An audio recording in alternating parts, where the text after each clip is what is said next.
Chapter 12. The Last Link. Poirot's abrupt departure had intrigued us all greatly. Sunday morning wore away, and still he did not reappear. But about 3 o'clock, a ferocious and prolonged hooting outside drove us to the window, to see Poirot alighting from a car accompanied by Jap and Summerhay. The little man was transformed. He radiated an absurd complacency. He bowed with exaggerated respect to Mary Cavendish. "Madame, I have your permission to hold a little reunion in the salon. It is necessary for everyone to attend." Mary smiled sadly. "You know, Monsieur Poirot, that you have carte blanche in every way." "You are too amiable, madame." Still beaming, Poirot marshaled us all into the drawing-room, bringing forward chairs as he did so. "Miss Howard here, Mademoiselle Cynthia, Monsieur Lawrence, the good Dorcas, and Annie. Bien. We must delay our proceedings a few minutes until Mr. Inglethorpe arrives. I have sent him a note." Miss Howard rose immediately from her seat. "If that man comes into the house, I leave it." No. Poirot went up to her and pleaded in a low voice. Finally, Miss Howard consented to return to her chair. A few minutes later, Alfred Inglethorpe entered the room. The company once assembled, Poirot rose from his seat with the air of a popular lecturer, and bowed politely to his audience. "Messieurs, mesdames, as you all know, I was called in by Monsieur John Cavendish to investigate this case. I at once examined the bedroom of the deceased, which, by the advice of the doctors, had been kept locked, and was consequently exactly as it had been when the tragedy occurred. I found, first, a fragment of green material, second, a stain on the carpet near the window, still damp, thirdly, an empty box of bromide powders. To take the fragment of green material first, I found it caught in the bolt of the communicating door between that room and the adjoining one occupied by Mademoiselle Cynthia. I handed the fragment over to the police, who did not consider it of much importance. Nor did they recognize it for what it was, a piece torn from a green land armlet. There was a little stir of excitement.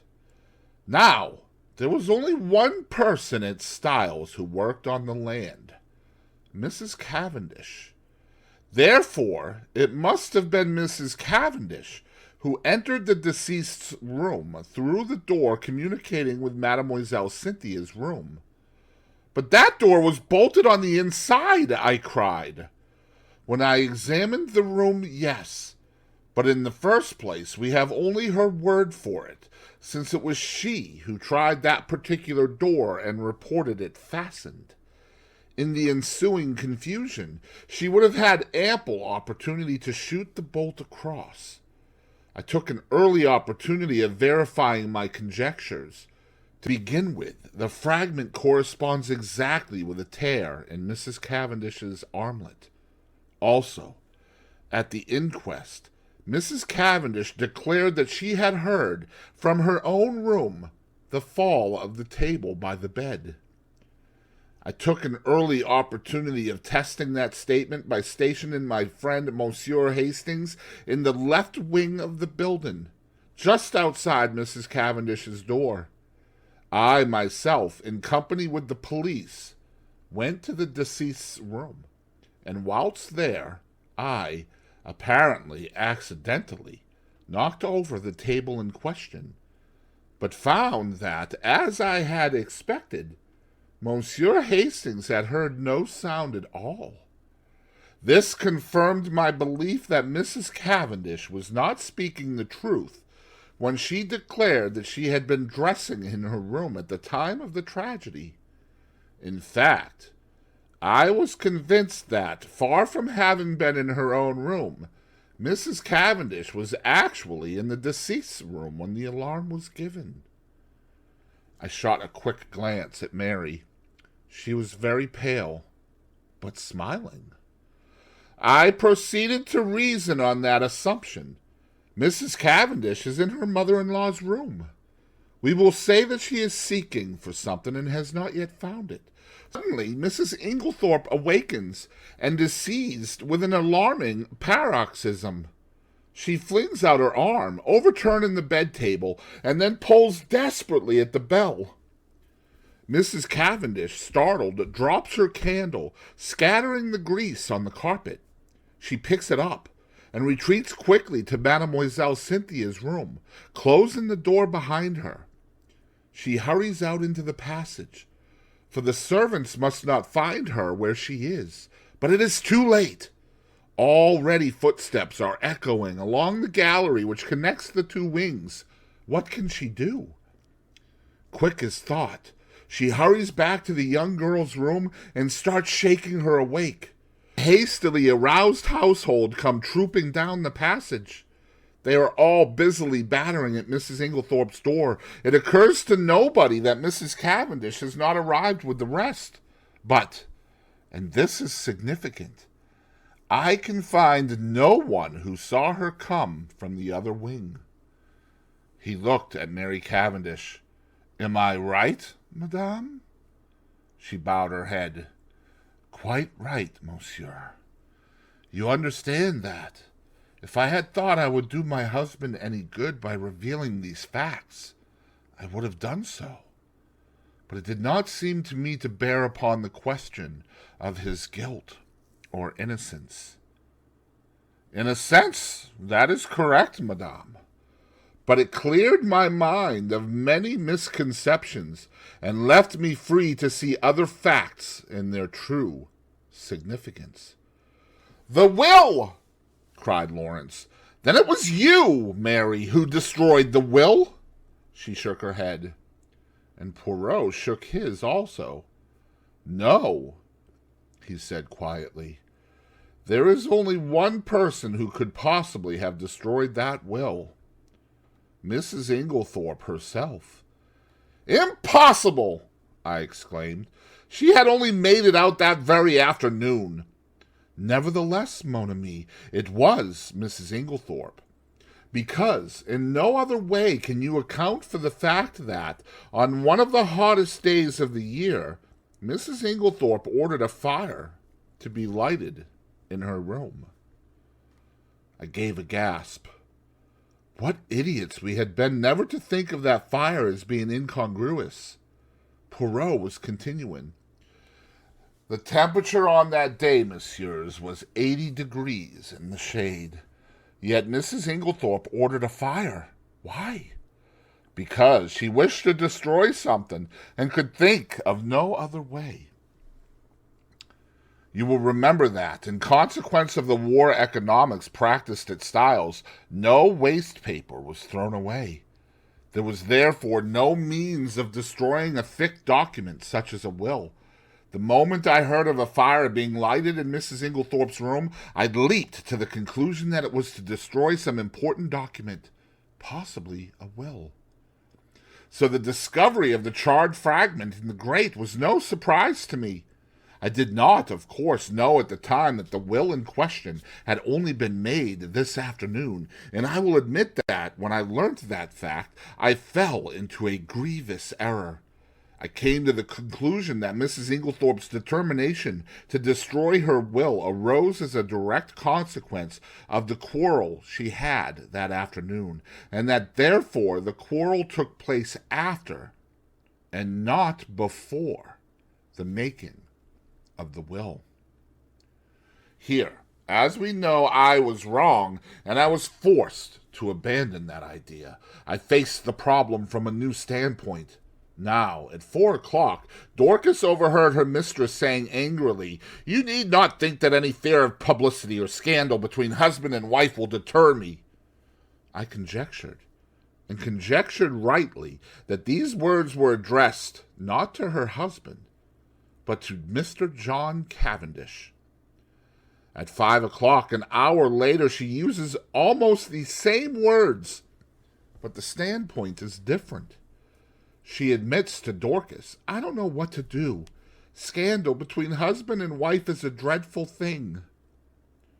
At 4 o'clock she has been angry, but completely mistress of herself. At 5 o'clock she is in violent distress, and speaks of having had a great shock. Looking at the matter psychologically, I drew one deduction which I was convinced was correct. The second scandal she spoke of was not the same as the first, and it concerned herself. Let's reconstruct. At 4 o'clock, Mrs. Inglethorpe quarrels with her son and threatens to denounce him to his wife, who, by the way, overheard the greater part of the conversation. At 4:30, Mrs. Inglethorpe, in consequence of a conversation on the validity of wills, makes a will in favor of her husband, which the two gardeners witness. At 5 o'clock, Dorcas finds her mistress in a state of considerable agitation with a slip of paper, a letter, Dorcas thinks, in her hand, and it is then that she orders the fire in the room to be ignited. Presumably then, between 4:30 and 5 o'clock, something has occurred to occasion a complete revolution of feeling, since she is now as anxious to destroy the will as she was before to make it. What was that something? As far as we know, she was quite alone during that half hour. Nobody entered or left that boudoir. What then occasioned this sudden change of sentiment? One can only guess, but I believe my guess to be correct. Mrs. Inglethorpe had no stamps in her desk. We know this because later she asked Dorcas to bring her some. Now in the opposite corner of the room stood her husband's desk, locked. She was anxious to find some stamps, and according to my theory, she tried her own keys in the desk. That one of them fitted, I know. She therefore opened the desk, and in searching for the stamp, she came across something else. That slip of paper which Dorcas saw in her hand, and which, assuredly, was never meant for Mrs. Inglethorpe's eyes. On the other hand, Mrs. Cavendish believed that the slip of paper to which her mother-in-law clung so tenaciously was written proof of her husband's infidelity. She demanded it from Mrs. Inglethorpe, who assured her, quite truly, that it had nothing to do with that matter. Mrs. Cavendish did not believe her. She thought that Mrs. Inglethorpe was shielding her stepson. Now, Mrs. Cavendish is a very resolute woman, and behind her mask of reserve she was madly jealous of her husband. She determined to get a hold of that paper at all costs, and in this resolution chance came to her aid. She happened to pick up the key of Mrs. Inglethorpe's despatch case, which had been lost that morning. She knew that her mother-in-law invariably kept all important papers in this particular case. Mrs. Cavendish therefore made her plans as only a woman driven desperate through jealousy could have done. Sometime in the evening she unbolted the door leading into Mademoiselle Cynthia's room. Possibly she applied oil to the hinges, for I found that it opened quite noiselessly when I tried it. She put off her project until the early hours of the morning as being safer, since the servants were accustomed to hearing her move about her room at that time. She dressed completely in her land kit, and made her way quietly through Mademoiselle Cynthia's room into that of Mrs. Inglethorpe. He paused a moment, and Cynthia interrupted. "But I should have woken up if anyone had come through my room." "Not if you were drugged, mademoiselle." "Drugged? Mais oui." "You remember," he addressed us collectively again, "that through all the tumult and noise next door, Mademoiselle Cynthia slept. That admitted of two possibilities. Either her sleep was feigned, which I did not believe, or her unconsciousness was induced by artificial means. This latter idea in my mind, I examined all the coffee cups most carefully, remembering that it was Mrs. Cavendish who had brought Mademoiselle Cynthia her coffee the night before. I took a sample from each cup and had them analyzed, with no result. I had counted the cups carefully in the event of one having been removed. 6 persons had taken coffee, and 6 cups were duly found. I had to confess myself mistaken. Then I discovered that I had been guilty of a very grave oversight. Coffee had been brought in for 7 persons, not 6, for Dr. Bauerstein had been there that evening. This changed the face of the whole affair, for there was now 1 cup missing. The servants noticed nothing, since Annie, the housemaid, who took in the coffee, brought in 7 cups, not knowing that Mr. Inglethorpe never drank it, whereas Dorcas, who cleared them away the following morning, found 6 as usual, or strictly speaking, she found 5, the 6th being the one found broken in Mrs. Inglethorpe's room. I was confident that the missing cup was that of Mademoiselle Cynthia. I had an additional reason for that belief in the fact that all the cups found contained sugar, which Mademoiselle Cynthia never took in her coffee. My attention was attracted by the story of Annie about some salt on the tray of cocoa, which she took every night to Mrs. Inglethorpe's room. I accordingly secured a sample of that cocoa and sent it to be analyzed. "But that had already been done by Dr. Bauerstein," said Lawrence quickly. "Not exactly. The analyst was asked by him to report whether strychnine was or was not present. He did not have it tested, as I did, for a narcotic." "For a narcotic?" "Yes.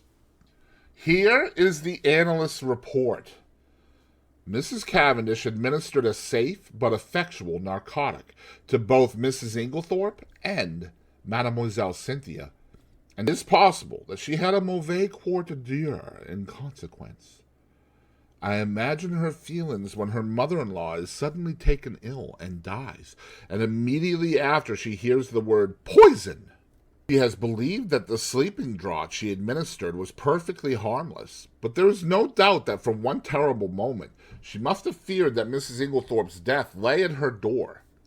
She is seized with panic.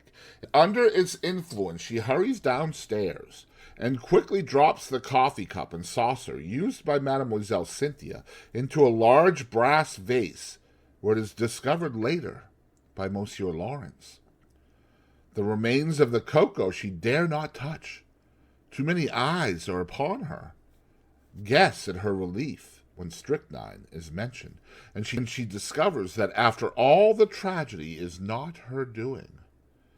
We are now able to account for the symptoms of strychnine poisoning being so long in making their appearance. A narcotic taken with strychnine will delay the action of the poison for some hours. Poirot paused. Mary looked up at him, the color slowly rising in her face. "All you have said is quite true, Monsieur Poirot. It was the most awful hour of my life. I shall never forget it. But you are wonderful. I understand now. What I meant when I told you that you could safely confess to Papa Poirot, eh? But you would not trust me." "I see everything now," said Lawrence. "The drugged cocoa taken on top of the poisoned coffee amply accounts for the delay." "Exactly. But was the coffee poisoned, or was it not? We come to a little difficulty here, since Mrs. Inglethorpe never drank it." "What?" The cry of surprise was universal. "No. You will remember my speaking of a stain on the carpet in Mrs. Inglethorpe's room. There were some peculiar points about that stain. It was still damp. It exhaled a strong odor of coffee. And embedded in the nap of the carpet I found some little splinters of china. What had happened was plain to me, for not 2 minutes before I had placed my little case on the table near the window, and the table, tilting up, had deposited it upon the floor on precisely the identical spot. In exactly the same way, Mrs. Inglethorpe had laid down her cup of coffee on reaching her room the night before, and the treacherous table had played her the same trick. What happened next is mere guesswork on my part, but I should say that Mrs. Inglethorpe picked up the broken cup and placed it on the table by the bed. Feeling in need of a stimulant of some kind, she heated up her cocoa and drank it off then and there. Now we are faced with a new problem. We know the cocoa contained no strychnine. The coffee was never drunk. Yet the strychnine must have been administered between 7 and 9 o'clock that evening. What third medium was there? A medium so suitable for disguising the taste of strychnine that it is extraordinary no one has thought of it. Poirot looked round the room, and then answered himself impressively. Her medicine! Do you mean that the murderer introduced the strychnine into her tonic? I cried. There was no need to introduce it. It was already there, in the mixture. The strychnine that killed Mrs. Inglethorpe was the identical strychnine prescribed by Dr. Wilkins. To make that clear to you, I will read you an extract from a book on dispensing, which I found in the dispensary of the Red Cross Hospital at Tadminster. The following prescription has become famous in textbooks. Strychnine sulf, 1 gr. Potass bromide, 3 vi. Aqua add, 3 VII. Fiat mistura. This solution deposits in a few hours the greater part of the strychnine salt as an insoluble bromide in transparent crystals. A lady in England lost her life by taking a similar mixture. The precipitated strychnine collected at the bottom, and in taking the last dose she swallowed nearly all of it. Now, there was, of course, no bromide in Dr. Wilkins' prescription, but you will remember that I mentioned an empty box of bromide powders. 1 or 2 of those powders introduced into the full bottle of medicine would effectually precipitate the strychnine, as the book describes, and cause it to be taken in the last dose. You will learn later that the person who usually poured out Mrs. Inglethorpe's medicine was always extremely careful not to shake the bottle, but to leave the sediment at the bottom of it undisturbed. Throughout the case, there have been evidences that the tragedy was intended to take place on Monday evening. On that day, Mrs. Inglethorpe's bell wire was neatly cut, and on Monday evening, Mademoiselle Cynthia was spending the night with friends, so that Mrs. Inglethorpe would have been quite alone in the right wing, completely shut off from help of any kind, and would have died, in all probability, before medical aid could have been summoned. But in her hurry to be in time for the village entertainment, Mrs. Inglethorpe forgot to take her medicine, and the next day she lunched away from home, so that the last and fatal dose was actually taken 24 hours later than had been anticipated by the murderer. And it is owing to that delay that the final proof, the last link of the chain, is now in my hands. Amid breathless excitement, he held out 3 thin strips of paper. A letter in the murderer's own handwriting, mes amis. Had it been a little clearer in its terms, it is possible that Mrs. Inglethorpe, warned in time, would have escaped. As it was, she realized her danger, but not the manner of it. In the deathly silence, Poirot pieced together the slips of paper, clearing his throat, read, Dearest Evelyn, you will be anxious at hearing nothing. It is all right. Only it will be tonight instead of last night. You understand? There's a good time coming once the old woman is dead and out of the way. No one can possibly bring home the crime to me. That idea of yours about the bromides was a stroke of genius, but we must be very circumspect. A false step. Here, my friends, the letter breaks off. Doubtless the writer was interrupted, but there can be no question as to his identity.